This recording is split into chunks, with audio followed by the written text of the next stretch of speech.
پشتی رزگارکرنا کوبانê ji destê çeteyên îslamî û rawestandina şer li wê deverê dest bi vekirina dibistanan bû ku sê dibistan di hundirê bajar da vebûn û çar li gundewarê wê û ta niha 1600 qutabî cihê xwe di wa dibistanan da girtiye. Dibistanê Şehîda Berfên Milê Şerqî îro adedî zarokan şagirdan gîşte 700 îl Milê Xerbî dibistana Şehîd Osman teqrîben dorê 60 dorê 1300 zarê me niha çêbeye ejmerê muallimê me jî mamosteyê me jî gîşte dorê heftê mamosteyê heta niha iltîha kiriye ceme astê ku em didin sefiyekê heta sefê nehan û pêş dibistanê em didin ê 4 salî 5 salî em wan jî hinekî didin. Desteya perwerdeyê li Kobanê kiryar da ku zarok fêr bibin bi zimanê Kurdî, tenê demêjmarek bi zimanê Erebî û du demêjmar bi zimanê İngilîzî di hundirê hefteyekê da. Lê dimîne krîza Kobanê bandora xwe li ser moral û hêjmara qutabiyan kir ku ji 6000 qutabî tenê 1600 vegeriyan xwendina xwe. إقبال بالنسبة للإقبال إقبال الطلاب الرندة ويعني روبرو زيادات به نفسي طلابا تشكي يعني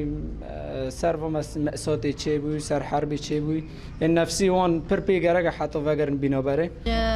بعد ساله كم تشن بند حربي ريفيون ها هم هاتنا كوبانيا ام در هات تنا مكتب ديسا نقص درسي ده بس ديسا استاذ انسي ما قصرنا كن ام درس خادستين قنسي كانوا خادنا برما ام درس خادسا دسن عين هناك طلاب جي نفسي خوش كسنا بس ديسا الحمد لله اما ديسا وگرنا نولا بره گاوکه li pêşe desteya perwerdeyê hewl dide ta ku dibistanan tevahî veke û sûda xwe li ser hemwelatiyan vegere.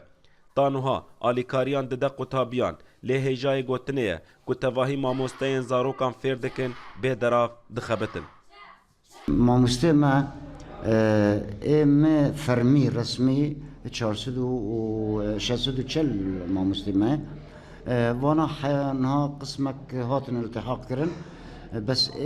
يعني اعتمادا ما لسر آلیکارانه يعني سالشوني جور 1100 آلیکاری ما ابو نها يعني از کانم ببجم بسدان اکوهاتن خوا يعني کرنا بنتصرف ما و ام وانا دشینا مکتبان تێزانین ku hêjmara dibistanan li gundewarê Kobanê 445 û di hundirê bajar da 16 ne jê 6 ji binî de hatine wêranbûn û nehê din ziyan ji sedî hefteyê gihîştiyekê ew jî di encama şerê Kobanê da. Lê Rêveberiya Kobanê hewl dide ta ku di demekî nêzik da tevahî dibistanan amade bike ji bo sala bê.